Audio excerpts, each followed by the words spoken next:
Welcome to the WCS America Premier League. We just wrapped up the round of 32, finishing with Group A, where we saw Sen and Crank advance to the round of 16.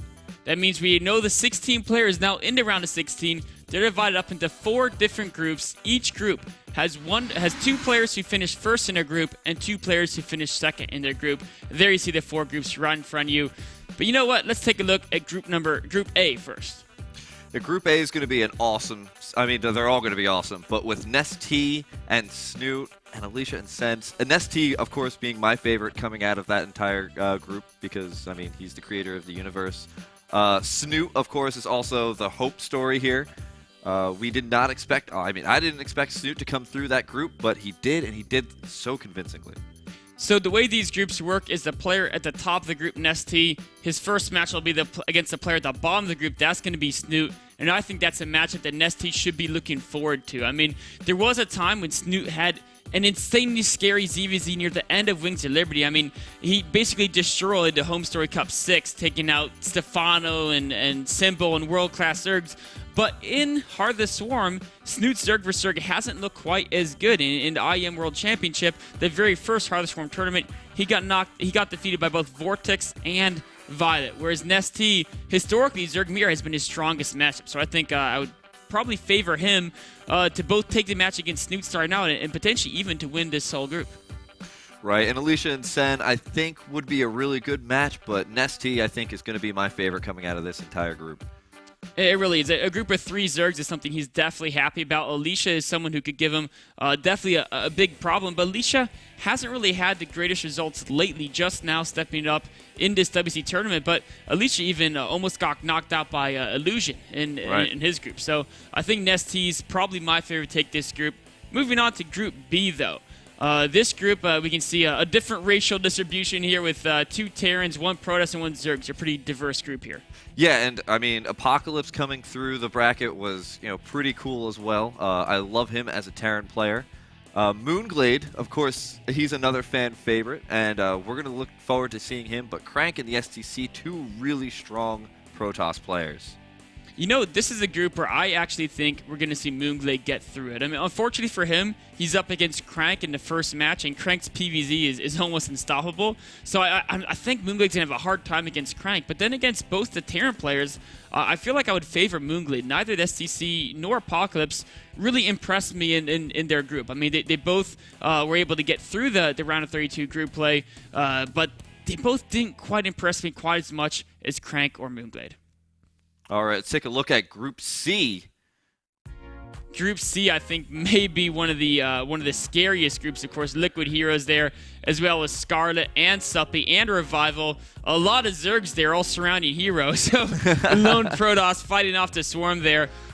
He's going to be happy with that, though. If you're the one race and there's 3 other races in that group, that means you only have to practice 1 matchup. And whereas Suppy, Revival, and Scarlet, they're thinking, okay, well, there's 2 other Zergs and only one Protoss I have to face, so I should really just focus on Zerg Mirror because that's the matchup I need to work on the most. And you're going against Hero anyway, so it isn't even. Do you even bother or spend the time on trying to be the best Protoss? In my opinion, that's out there right now.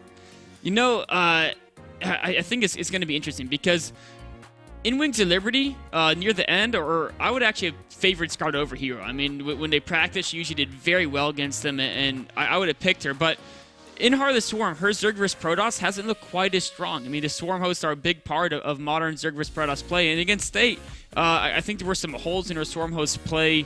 It's the way she executed it. So I feel like Hero's going to take out Scarlet, but I do think Suppy has a very good shot against Revival. And then from there on, honestly, it could be anyone's match. Scarlet did really well, though, against Violet and a lot of other Zergs in her group, so I'm going to be pretty scared if I was Revival or Suppy going against Scarlet. Definitely. Her mechanics make her Zerg versus Zerg matchup extremely strong. It is kind of unfortunate that the way it works out, she is up against Hero first, who is just an absolute monster. He just blew through his group 4-0, 2-0, 2-0, so he has to be the favorite going forward. Of course, the last group is going to be Group D. This group has Violet, Alive, Holt, and Young. And honestly, I think this is the group of death for the WCS America round of 16.